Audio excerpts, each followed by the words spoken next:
Well, hi, and welcome back to learning about the four essential dignities in traditional Western astrology. So, today we're going to be talking about what happens when a natal planet falls in a sign. So, what does this mean to fall? Well, the opposite of fall is exaltation. And so, you can go back to review the recording of what is it to be exalted. Today, let's look at the fall. So, in this chart, you're going to see the four essential dignities. Here we list the planets. Now, typically, we only refer to the first 7 planets, but I went ahead and added Uranus because I'm starting to see more natal charts where Uranus is either exalted or in fall. So, because this planet moves so slowly, as does Neptune and Pluto, the further out the planet goes from the sun, the slower it moves because of the distance. So, here we go. We looked previously at exaltation. If you have a natal planet, let's say your sun, you were born with an Aries sun, well, the fall would be in Libra. So I'm just going to go through them and then I'll show and go more in depth on each one. The moon is exalted. If you were born with a natal moon in Taurus, it's exalted. It has extra special power, extra emotional intelligence. In Aries, the sun shines the brightest. And remember, exaltation is different than domicile. Domicile meaning I'm at home. Exaltation is more I'm out in the world and I visit Aries' house, the sun, and I'm exalted. The moon visits Taurus's house and I'm exalted. Now, the opposite of exaltation again is falling. So, if your natal moon is in Scorpio, I'll give you more of an understanding of what does it mean for your moon to fall in Scorpio. In Virgo, Mercury is exalted. However, if your natal Mercury is in Pisces, it will fall. Venus is exalted in Pisces, but the opposite is true. It falls in Virgo. Mars is exalted in Capricorn, but Mars falls in Cancer. Again, these are traditional essential dignities. Jupiter is exalted in Cancer, but it falls in Capricorn. And Saturn is exalted in Libra, but it does fall in Aries. So I'm just going to go ahead and add Uranus, where Uranus is exalted in Scorpio, but it will fall in Taurus. So let's move here. This is where we're really going to focus on what does it mean to fall. Now, the opposite of a domicile is a detriment.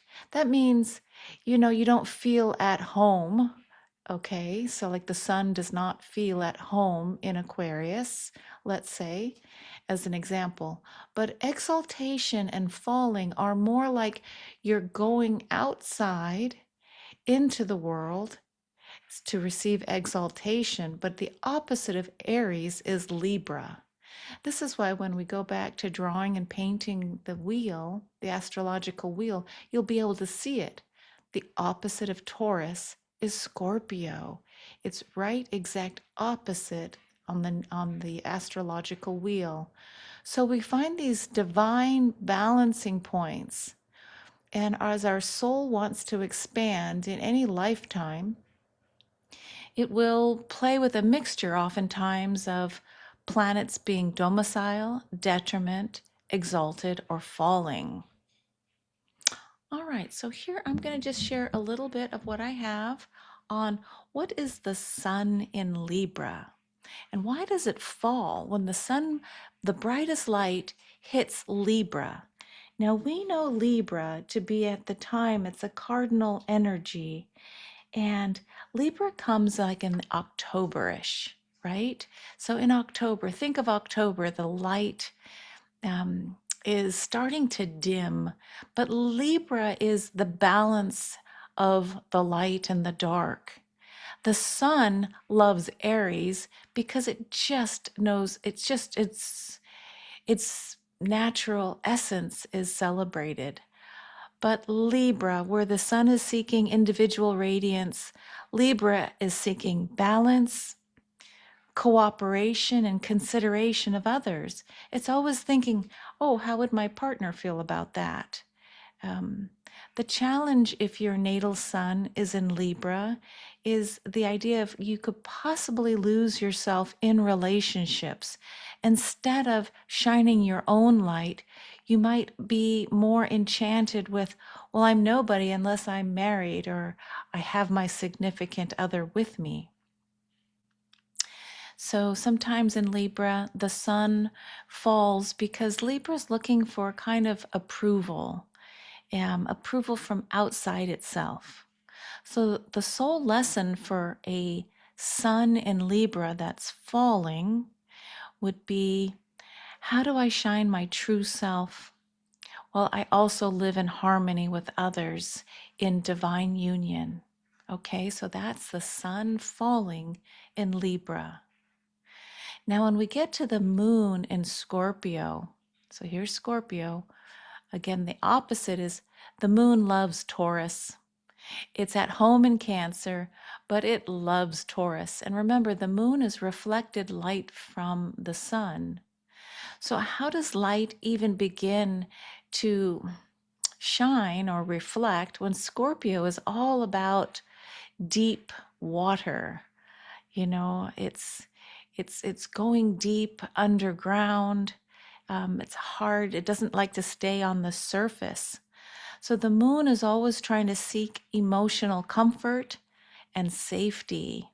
But in Scorpio, that dark water, the deep caverns inside the earth, you know, this is all about Scorpio's about transformation and depth.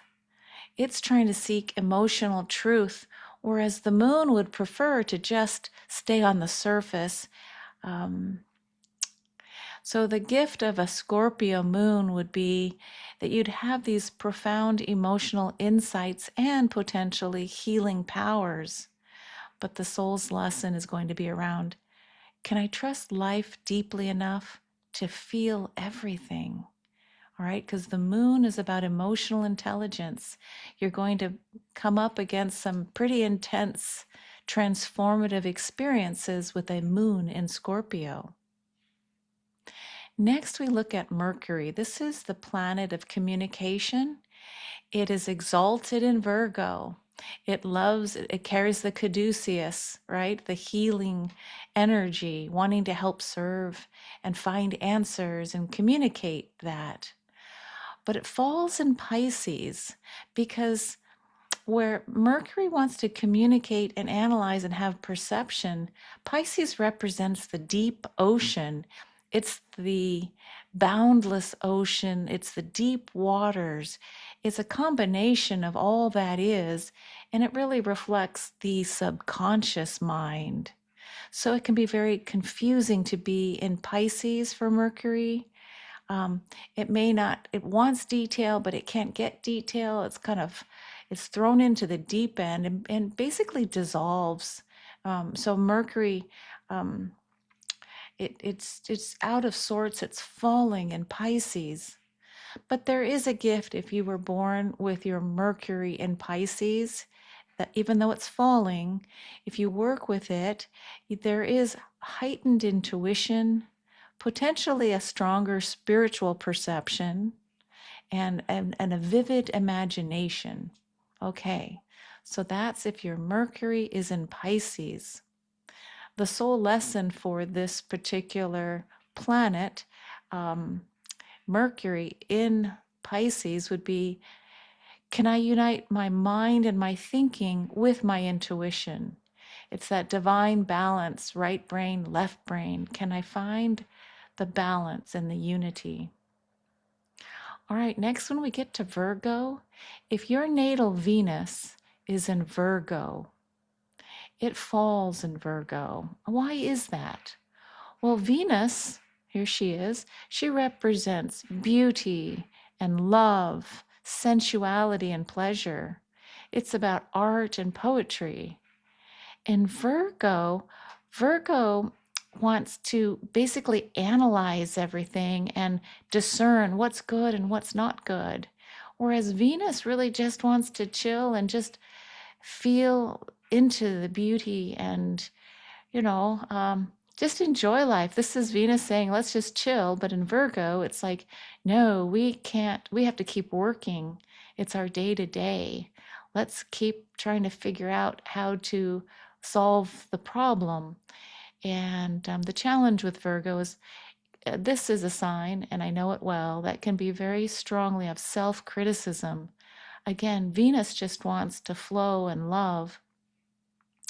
The gift of Virgo, of Venus and Virgo falling, would be this idea of craftsmanship, small details, that your love can be expressed through service to others. That's a high level. But watch out for that self criticism and criticism around you with others, because Venus just would prefer to love and not notice that the room is messy or things aren't in order. It's difficult for Virgo to see things out of order. And so the lesson for the soul, if you have Venus and Virgo, would be, can I love what is not perfect? Can I love and just hold this idea that everything's on an evolutionary journey? It doesn't have to achieve perfection all at once. All right, now if you're like me and your Mars, your natal Mars, this is the planet of assertion and initiation, let's go do it, is in Cancer, the planet Mars will fall with that Cancerian energy. Because all Mars wants to do is let's go make it happen. In Cancer, it's an emotional energy. It's feeling sense. It doesn't go direct. Mars likes to go direct through the front door. If Cancer has an issue, it'll go sideways and maybe tell someone about it, who they'll maybe tell the person that they have an issue with. So it's very sideways when it comes to dealing with issues oftentimes. So again, Cancer is an emotional, protective, sensitive, highly sensitive energy. And you put Mars in Cancer and it falls. So, what's the gift here? And the gift, if we come into balance with our natal Mars in Cancer, would be, can strength be gentle? Can strength allow for emotional intelligence to guide how one asserts out in the world? Okay. Now, if your natal Jupiter is in Capricorn, it would fall. So a falling Jupiter in Capricorn, first we look at Jupiter. This is the planet that represents how do you expand? How do you grow? It represents opportunity and faith. So Jupiter is the metaphorical and archetypal equivalent of Zeus on top of Mount Olympus. And so it's interesting because you think of Capricorn, this is the sea goat that goes step by step until it reaches the top of the mountain. So you would think that Jupiter would welcome being on top of the mountain with Capricorn. However, Jupiter expands, and Capricorn, because it is ruled by Saturn, Saturn is all about structure and limits. It's hard to expand when you've got all that, the bars around you. Can't do this, red light, so Capricorn and Jupiter and Capricorn would fall. So oftentimes, if you have this in your natal chart, there is a lot of skepticism because Capricorn will say, I don't know if I can expand. I don't know if it's the right time. And Jupiter would say, it's always the right time. Let's just have faith and expand. And a Capricorn Jupiter would say, I'm not sure. Let's get more information. The sole lesson for a Jupiter in Capricorn would be, can faith become practical? So the practicality of Saturn and the faith and expansion of Jupiter, can they marry and blend and integrate with one another? So the practicalities, it's a balance. It actually is a balance between Saturn and Jupiter. And if you remember, Saturn was actually the, well, Saturn is the father of Jupiter. So they have this relationship. So when I see this, it's like father son issues. Now, speaking of Saturn, Saturn is the planet of discipline. It represents like grandfatherly maturity. It's father time, Chronos. It represents boundaries. And what does Aries want? Aries does not want to think about, do I have enough ammunition? Do I have enough food to send my army out? Do I have a plan?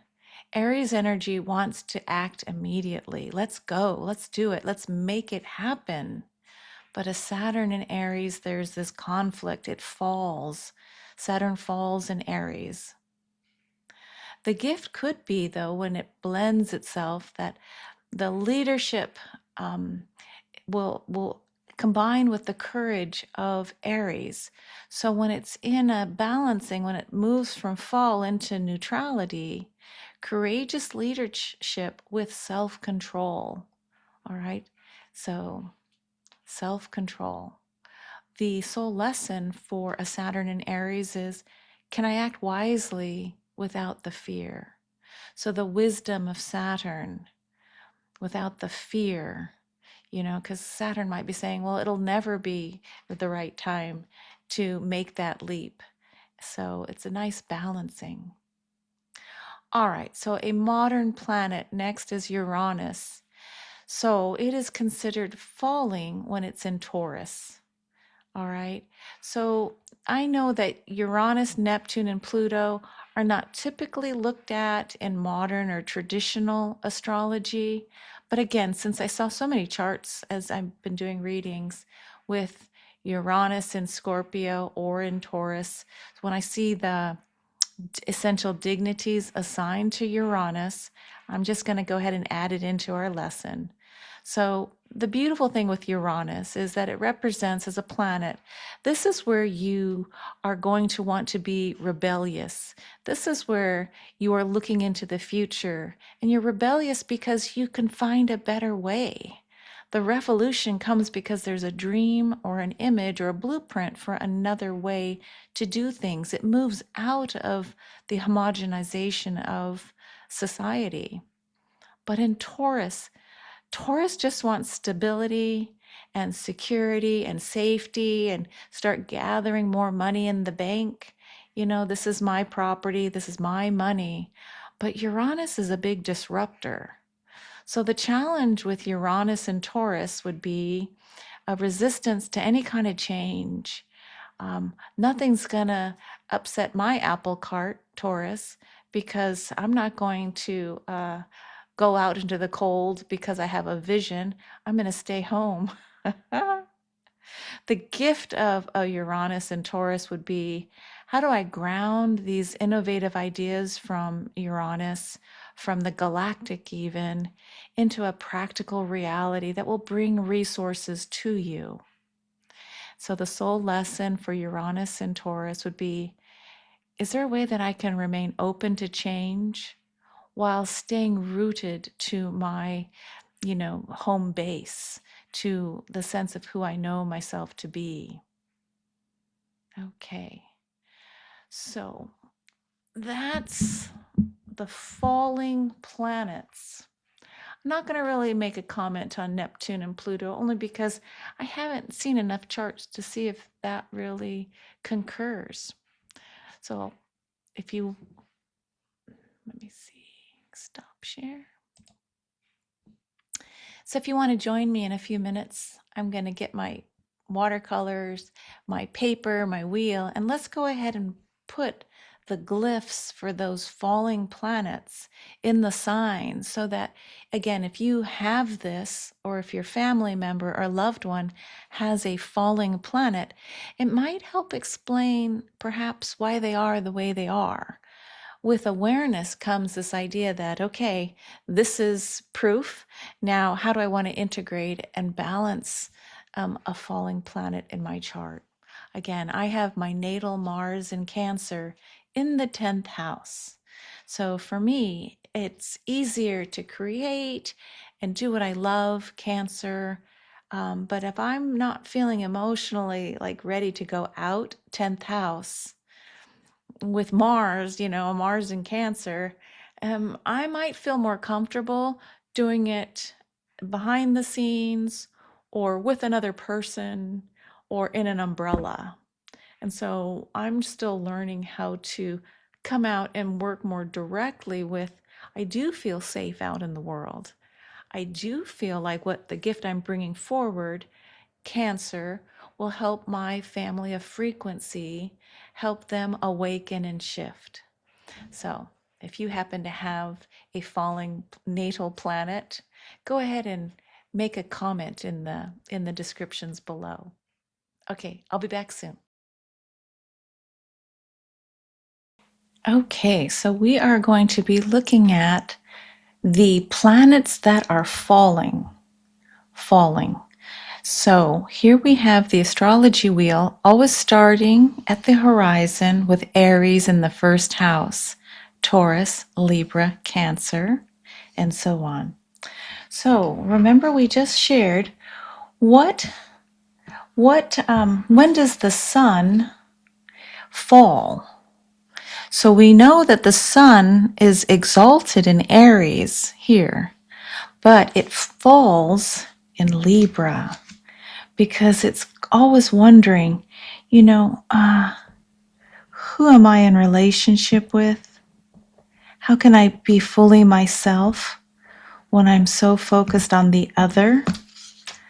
So a sun falls in Libra.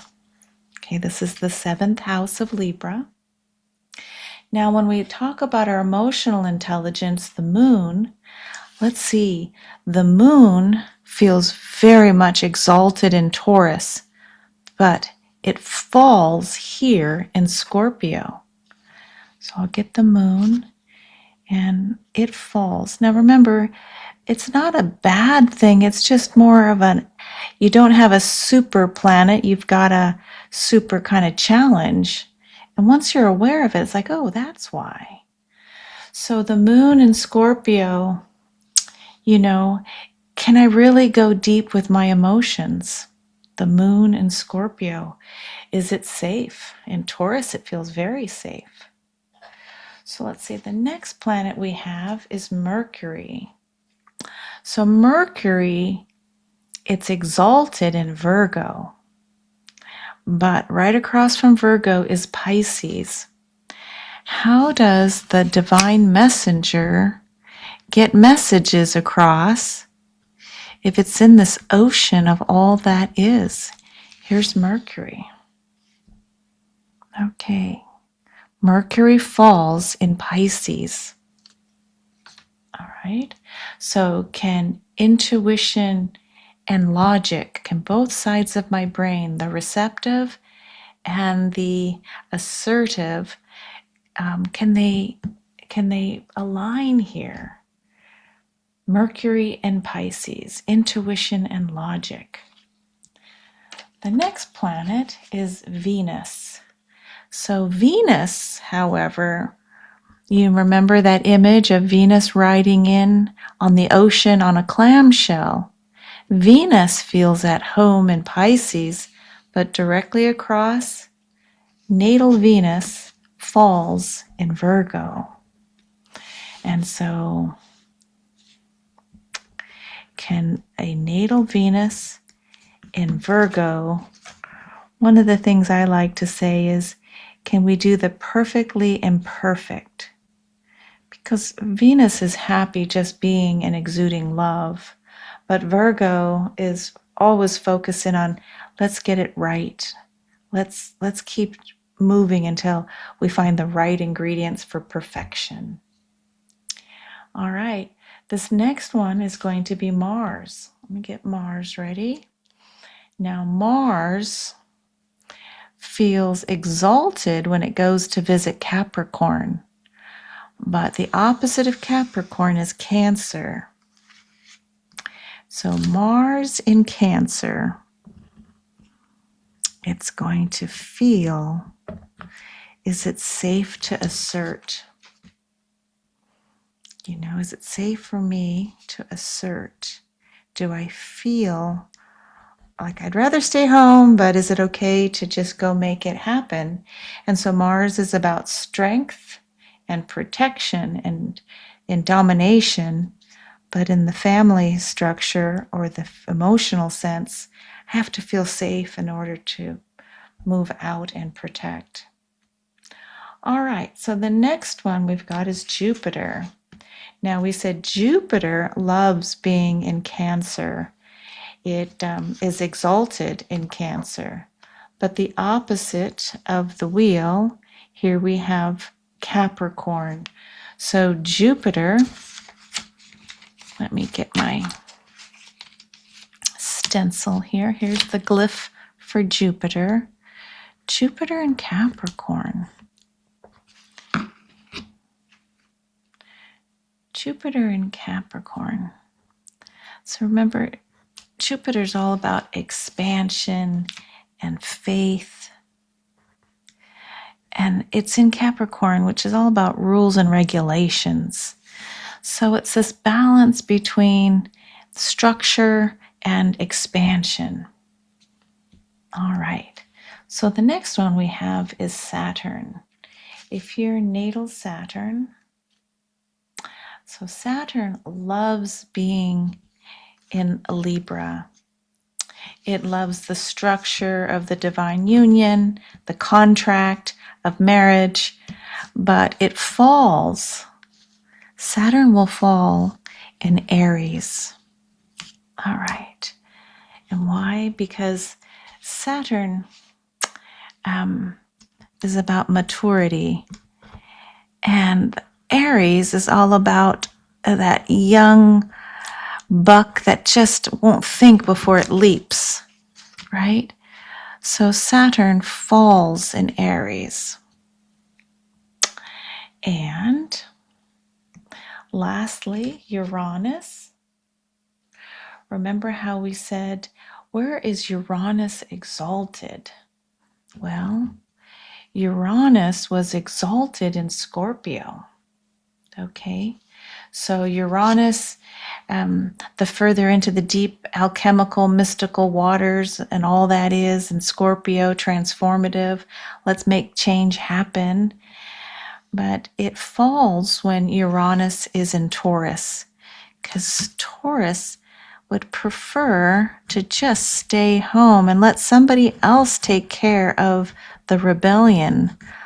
Let someone else lead the protest. Okay? So what a Uranus in Taurus is asking is there a way, Taurus, that I can embody this idea of the new, of the dream, of the revolution? Okay, so this feels like it's more, can I ground that in? And Taurus, again, is about the body.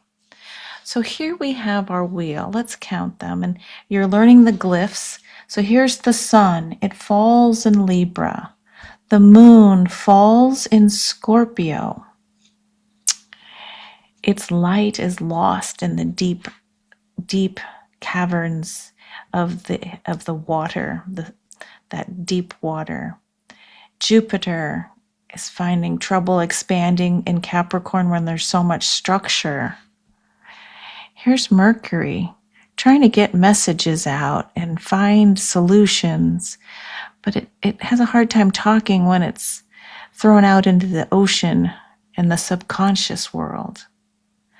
Saturn falls in Aries, okay, because Aries is the young one saying, the young teenager, I'm just going to want to go drive my car over the edge. And Saturn is, no, you can't go out of the house because you don't have gas, and that's not a wise thing to do. So it's trying to find that equilibrium. Uranus again will fall in Taurus, the embodiment of the rebellion. And Mars will fall in Cancer. It wants to initiate Mars, but it's, It's got to deal with all those feelings of Cancer, the highly sensitive. And Venus, here's beautiful Venus.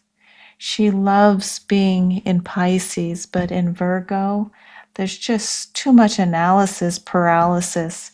She just wants to be beauty and write poetry and not think about the practicality of how much is that going to cost? Is that very practical?